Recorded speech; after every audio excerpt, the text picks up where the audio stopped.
Hi everyone, it's been a long time, but Witch Hazel is back.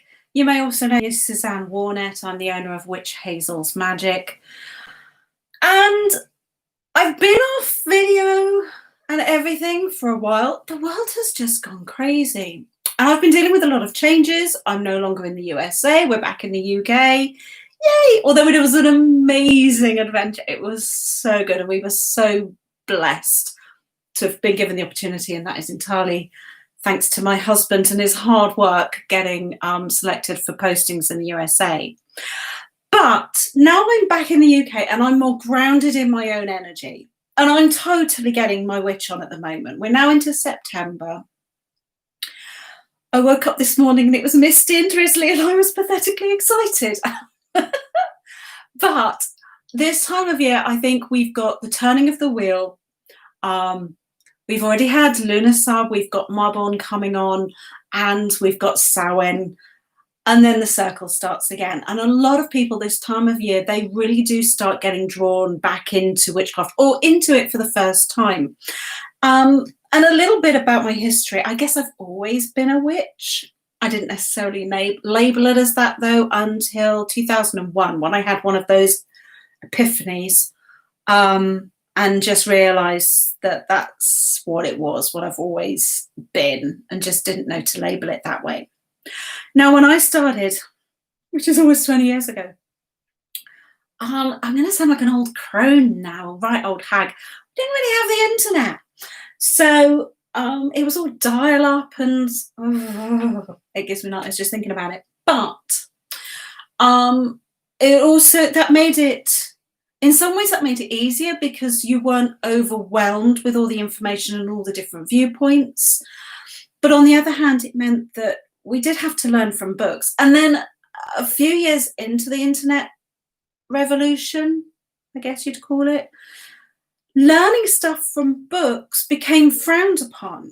And there was a horrible term that was going around that anybody who learned from books was a fluffy bunny. And that really, really made my blood boil, because not everybody is privileged enough to have come from an ancestral family. Not everybody has come from unnecessarily an open-minded society. Here in the UK, we're pretty laid back. Living in the USA, I was shocked at how Christian it could be. And that means that if you're practicing witchcraft, it can be really hard to find information because it's so frowned upon and in many places still so misunderstood. So I get a lot of questions about where can I start? What books do you recommend? Now, obviously, this is my opinion, entirely my opinion. I am in no way getting any sort of kickback from any of these authors or publishers. But it's also based on my experience, my path. A lot of these books, I'm trying to keep them pretty generic to get you started. By my own definition, though, being British, a lot of them have a bit of a British slant. But I just thought I'd give you an idea on the kind of books that you could maybe start looking out for. And I know not everybody is fortunate enough to have a really good New Age or pagan or occult bookshop. Shop full stop, really. If you do, please, please, please, please, please support them, use them, talk to the staff. They're usually very knowledgeable, and if they don't know something, they've usually got connections. They can, maybe point you in the right direction. For example, we've got one here in my town, and it's very new, and then we've had lockdown and everything. So they're just sort of starting to get known in the area, and that's a shop called Tranquility in Kings Lynn in East Anglia in the UK. Lovely people running it, lovely people, and they're trying to increase their stock based on what their customers want. So all occult shops, New Age shops are like that. If they know there's a market for it in their area, they will do the best to stock it. So use your local stores if you can.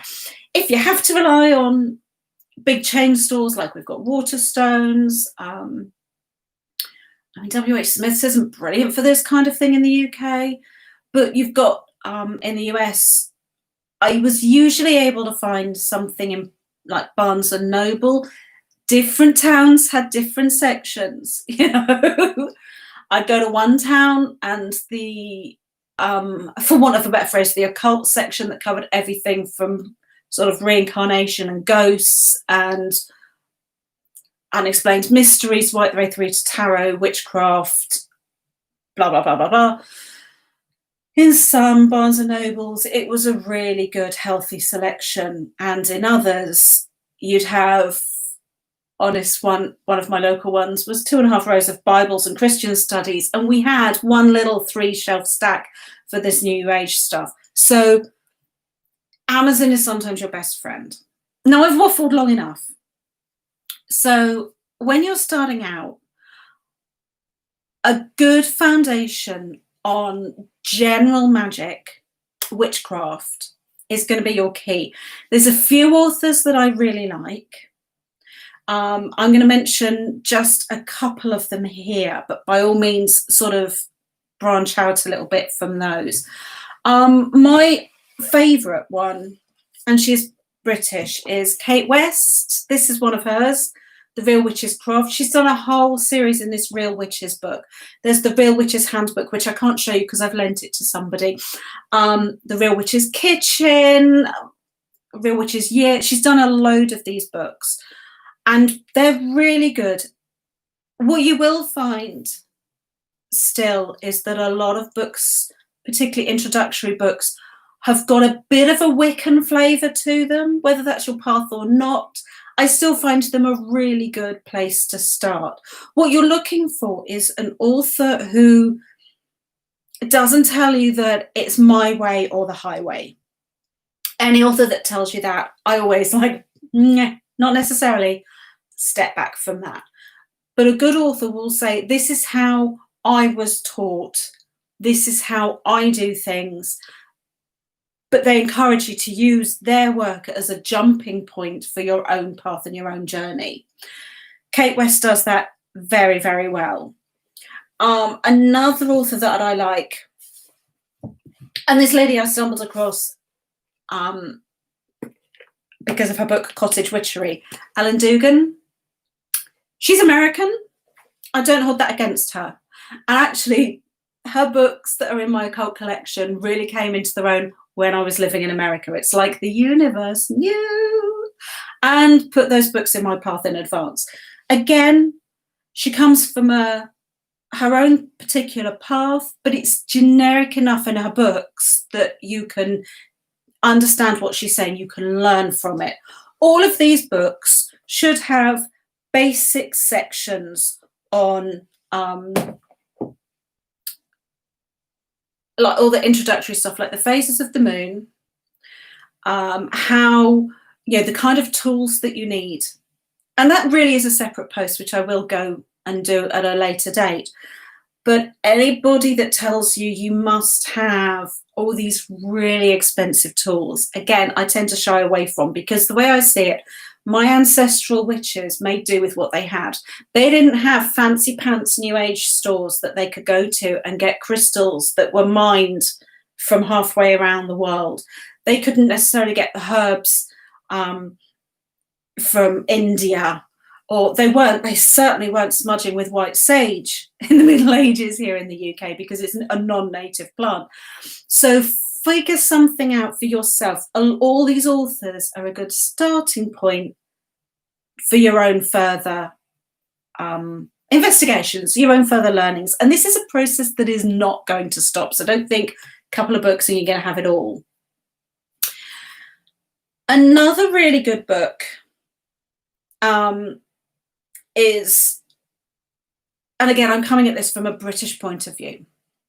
So let me take that back a step. I think personally, from my own practice and from talking to others in my community, most of us have the strongest connection with a system of magical workings that we have some sort of native genetic connection to. So, for example, I am 100% British. that does mean I'm a mongrel. I've had my DNA tested. Thank you very much. I'm a total mongrel, like most English people are. There's a bit of Norse, there's a bit of Saxon, there's a little bit of God knows what, some Celtic thrown into the mix, and some just good old-fashioned generic British bulldog in there as well. What this means is that I have, for me personally, I have never been drawn to, say, Egyptian pantheons of gods. I'm not even, I've dabbled a little bit in Norse and that style of thing, because on my mum's side of the family, my grandparents are from York and Sunderland. They were, bless them. They've both passed over now. But so they were kind of in what was classed the Daneland. So I kind of got ancestral links to that, but it never quite felt right being a Southerner. So find your path and kind of use that as a springboard then for where you're going. So with that in mind, a lot of these books, like I say, do have a bit of a British slant. Having said that, I'm going to give you an American one now. This author, and this is kind of, I've had this in my collection for a long time, Silver Ravenwolf.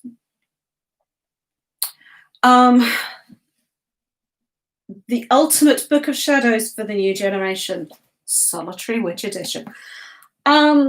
I'm not gonna lie, I don't like it, but I know a lot of people rave about this author and their work.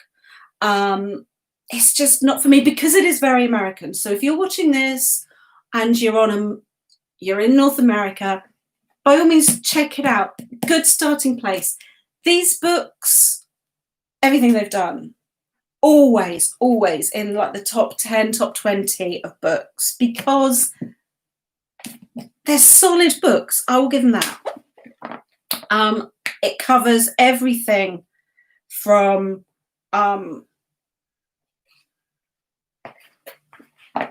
of setting up. It explains all about different exercises you can do. There's a really good list of all the different gods and goddesses and different pantheons. So actually, I'm dissing this book. It's not quite for me, but what it does do is it gives you a really good foundation in modern witchcraft. I'll give her a due. She knows her stuff. Okay, she knows her stuff. It was a bit American-centric for me, but that's not necessarily a bad thing. That's not necessarily a bad thing, because I know a lot of you will find that very appealing. There's chakra work, elemental work, lots and lots of stuff in there. So books like that don't necessarily get a lot of, I'll be honest, they don't necessarily get a lot of respect amongst the witch community. Again, there's that label of being a bit fluffy bunny, but do you know what? They are really good foundational works. So I'm including it in there, even though it wasn't quite for me. It's still in my occult library, so it can't have been that bad, right? So moving on, I would also recommend you find some good works on the path that you are feeling most drawn to. So in my case, I am very British centric. I am very English centric. Scottish witchcraft has its own different history, and I am by no means an expert on any of that. But just from what grows around my area, my history, that kind of thing, I always recommend you find a good book or a couple of good books that really go into the details. And the one I'm going to recommend for you, I've got so many big books here. The one that I found really useful is the Book of English Magic. It's by Philip Carr-Gomm and Richard Haygate. I know Philip Carr-Gomm has just stepped down as like the, I'm so disrespectful, like the head dude of the OBOD. I liked him. I may not be a truth. I liked him. He was always very sensible, very calm, very informative, and he just seemed like a really nice guy. But this book is really good. It covers everything from like ancient roots. I'm just sort of reading some of the chapters here. It covers Druids, it covers Anglo-Saxon magic. Then there's a whole section on the matter of Britain where he looks at Merlin and King Arthur and the Holy Grail.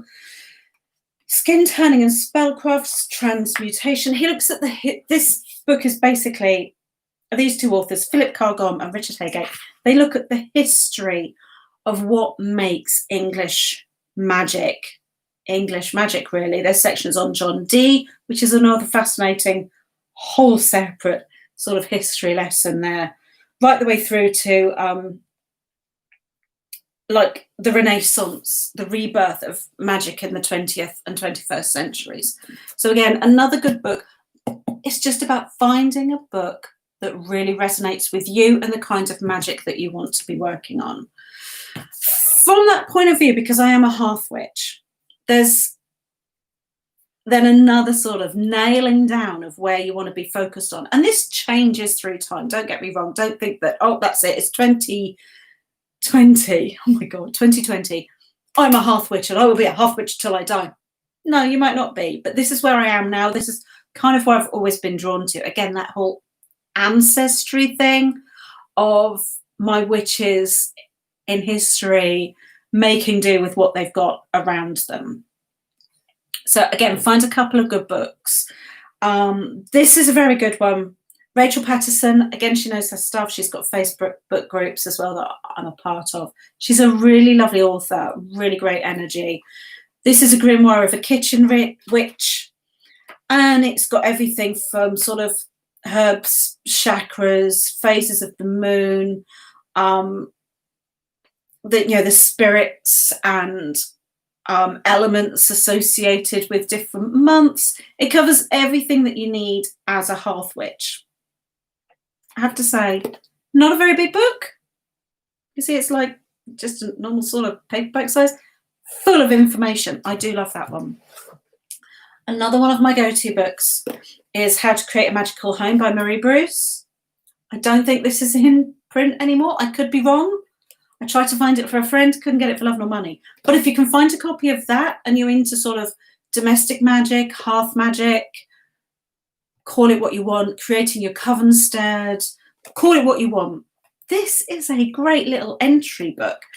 As you can see, it's well dog-eared and well thumbed because every time I move home, 6 times in 7.5 years, thank you, military, this book comes out because there's always something that you want to sort of refresh your memory on, some form of ritual, some wording that you really liked last time that you want to use again.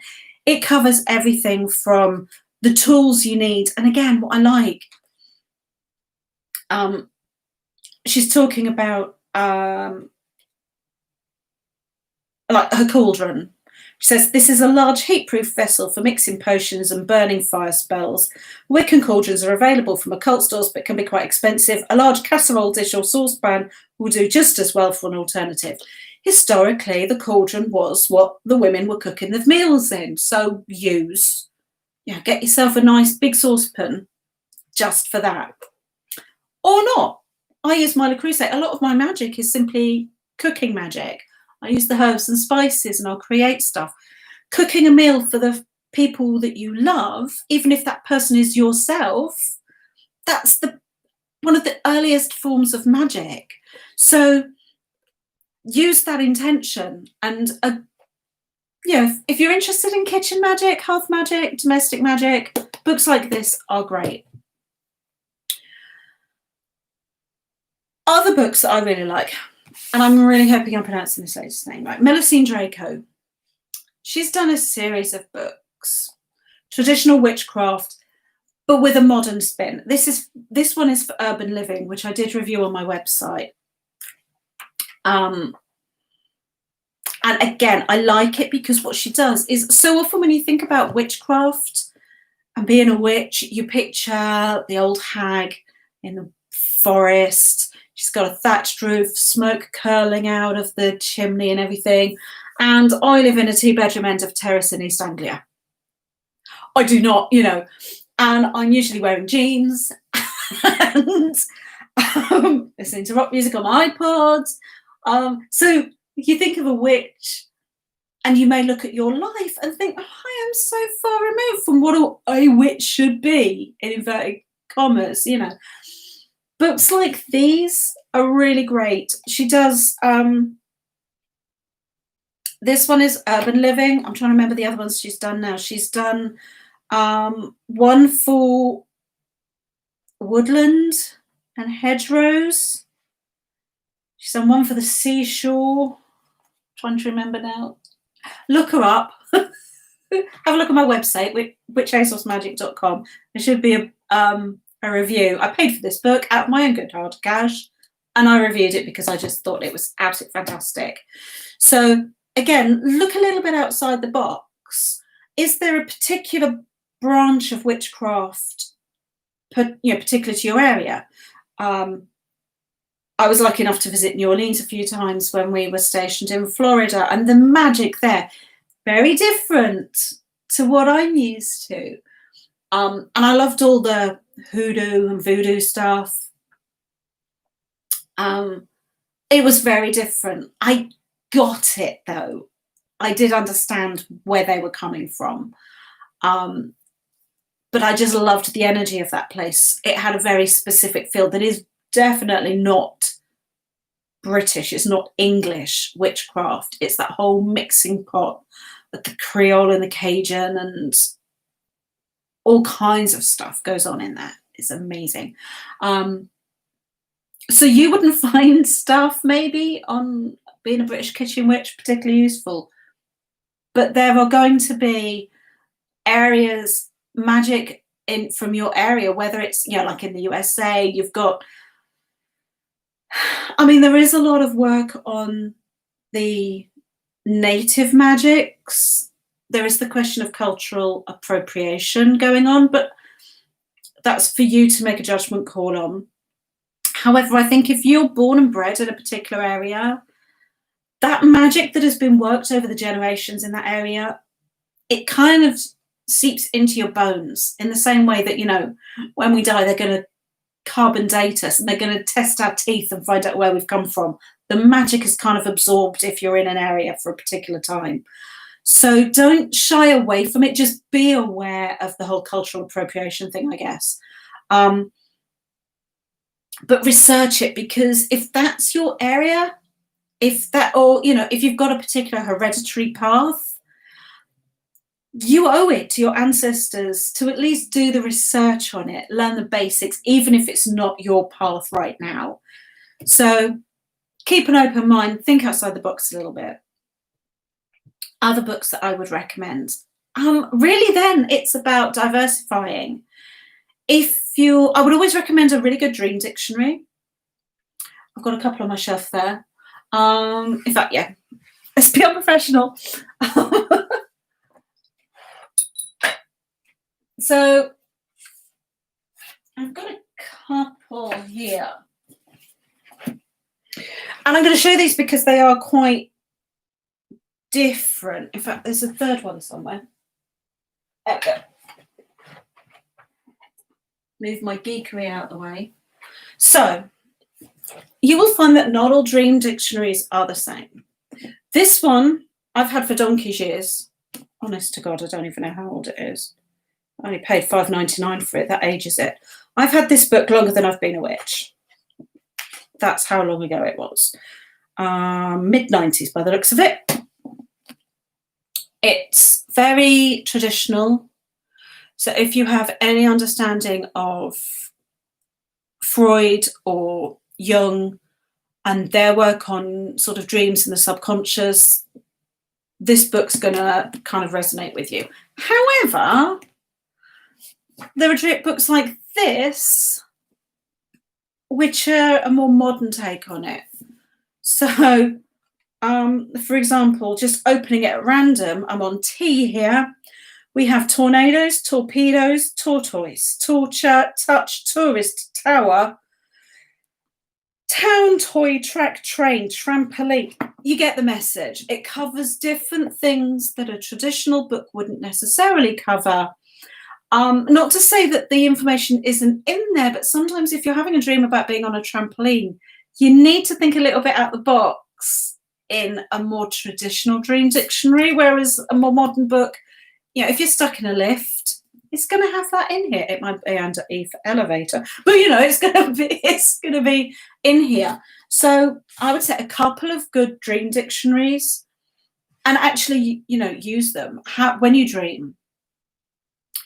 Keep a dream diary, even if you don't do it forever, but just so that you pick up the patterns of your dreaming.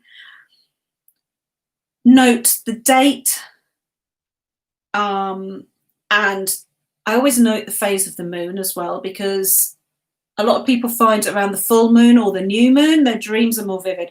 I find around a full moon, they're very vivid, in your face, vivid. Whereas the dreams around a new moon are no less vivid, but they tend to be more, rather than just like the crazy findings of my brain working stuff out, the dreams around the new moon are more about what my subconscious is trying to tell me. It's around that time I get more prophetic dreams and that sort of thing. So noting the phase of the moon. If you're a woman as well, noting where you are in your menstrual cycle, because again, I know it's the big thing. If a true witch will sink, her cycle syncs with the moon. Yeah, well, in the 21st century, a lot of us are on the pill and our cycle is controlled by chemicals. But notice where you are in your cycle and how you dream, because often you'll find, some people find that around the time they get their period is when they get the best witchy dreams. Sometimes it's around ovulation.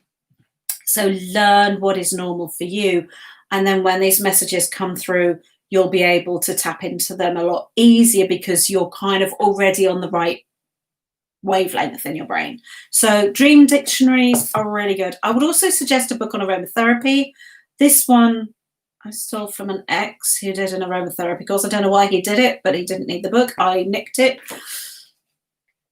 If you're into aromatherapy at all, if you want to use incense blends, create your own, use essential oils, whatever, a good book on aromatherapy and all the meanings and uses is going to be a great foundation for that. What else can I suggest you get? That's probably given you plenty of information, actually. What I would say is you will often see books like, my grimoire. And I mean, admittedly, we have the grimoire of a kitchen witch. These are great starting points. Don't feel, though, that just because something is written in a book, just because I tell you something, that's the only way to do it. I find the best way to create magic is to put your full intent into it. So if you're reading a spell and it's got some really corny rhyme to it, like they forced the rhyme, don't use it. If it doesn't feel right, make your own up. It doesn't even have to rhyme. Maybe they're invoking gods that you don't work with. Maybe you're an atheist. Change the wording. If you see a spell that you particularly like, by all means change the wording so that it matches your intention. But what I would say, and this is where, again, books like the Kitchen Witch one, which is going to cover all your herbs and spices and all that kind of thing and ways to use them, or aromatherapy, or a book on candle magic, there are whole books on knot magic. Do your research. If you're going to create your own spells, and we all do, we all take the stabilizers off our bike and fly free. You need to make sure you're getting it right. So you need to know, if you're doing a spell for prosperity, which herbs and spices are going to be best for it. If you want to work in timings of the moon, not every witch does, but if you want to do that, which phase is best? If you want to use, if the spell calls for spring water, well, get out in your local area. Where is your nearest spring? Can you, if you live by the sea and you're more drawn to the sea, is there somewhere where you can safely collect a bit of seawater, maybe, without it being full of sand and gunk and stuff, and God knows what else these days. So that's kind of where these books take you. They're a good starting point, and then it's your opportunity to fly free. So I'm sure that there's going to be questions coming up. By all means, post them in the comments. I will try and get a link to some of the sites that I recommend for getting books. But let's be honest, most of them are going to be the big ones. So if you can find them in your independent store, please do support your local indie stores and really have some fun with it. This is a lifelong journey, and it doesn't stop just because you reach the end of the book. I guess that's all I've got to say for now. Sorry for rambling in places.